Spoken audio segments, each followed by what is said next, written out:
बिस्मिल्लाहिर्रहमानिर्रहीम। अस्सलाम वालेकुम। मेरा नाम डॉक्टर अहमद हसन अशफाक है और मैं एसोसिएट प्रोफेसर ऑफ ईएनटी के तौर पर रावलपिंडी मेडिकल यूनिवर्सिटी में काम कर रहा हूँ और इसके अलावा विजिटिंग कंसल्टेंट हूँ बेनज़ीर भुट्टो अस्पताल रावलपिंडी में।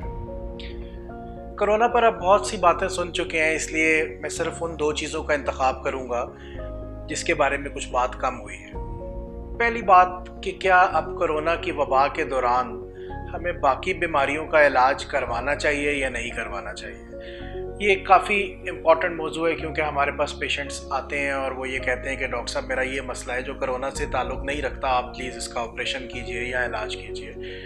तो आपको कोई भी मसला है, चाहे वो दिल का है चाहे वो गुर्दे का है, अगर वो इस वक्त जानलेवा साबित होने के चांसेस नहीं हैं और आप उसके साथ गुजारा चला सकते हैं तो आप चलाएं, क्योंकि अल्टीमेटली अगर आपका कोई भी ऑपरेशन होगा तो वो अस्पताल में होगा और अस्पताल वो जगह है जहाँ से कोरोना का आपको लगना और उसके बाद आपके ख़ानदान के दूसरे लोगों को लगने के चांसेस सबसे ज़्यादा हैं। तो अस्पताल को अवॉइड करने का सबसे बेहतर तरीका ये है कि कोई भी ऐसी बीमारी जिसके लिए आप सब्र कर सकते हैं, जो आपको बहुत ज़्यादा मसाइल पैदा नहीं कर रही, तो आप उसके लिए सब्र, जैसे कि किसी के पित्ते में पथरी है और उसमें कोई दर्द नहीं हो रहा और वो कोई प्रॉब्लम नहीं कर रही, तो उसके लिए इंतज़ार किया जा सकता है। अगर किसी को टॉन्सिल्स की बीमारी है और डॉक्टर ने ऑपरेशन एडवाइस कर दिया था तो इस वबा के ख़त्म होने का इंतज़ार करना चाहिए, क्योंकि ये वो बीमारियां हैं कि अगर आप इसकी वजह से अस्पताल आकर अपना इलाज करवाएंगे तो ये आपको और आपके पूरे ख़ानदान को एक रिस्क में डाल देगा। तो प्लीज़ इसको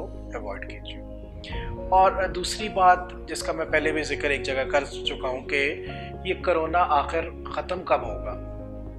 क्या कोई दवाई आएगी, क्या कोई गोली आएगी, क्या कोई वैक्सीन एकदम से आ जाएगी, तो ऐसा फ़िलहाल मुस्तकबिल करीब में शायद इतनी जल्दी नहीं हो सकेगा। इसका खात्मा जो है वो हर्ड इम्यूनिटी के तहत होगा। हर्ड इम्यूनिटी बेसिकली एक ऐसी क़ुव्वत मुदाफ़ियत है जो आहिस्ता आहिस्ता हमारे सारे मुआशरे के अंदर पैदा होगी इस वबा के अगेंस्ट, और जब ये हमारा मुआशरा और हमारे लोग इसके ख़िलाफ़ इम्यून हो जाएंगे तो तब ये वबा अपने आप दम तोड़ देगी। ये कुछ हद तक रहेगी हमारे मुआशरे में आइंदा आने वाले दिनों में, सालों में, लेकिन इसका ज़ोर इस तरीके से नहीं रहेगा।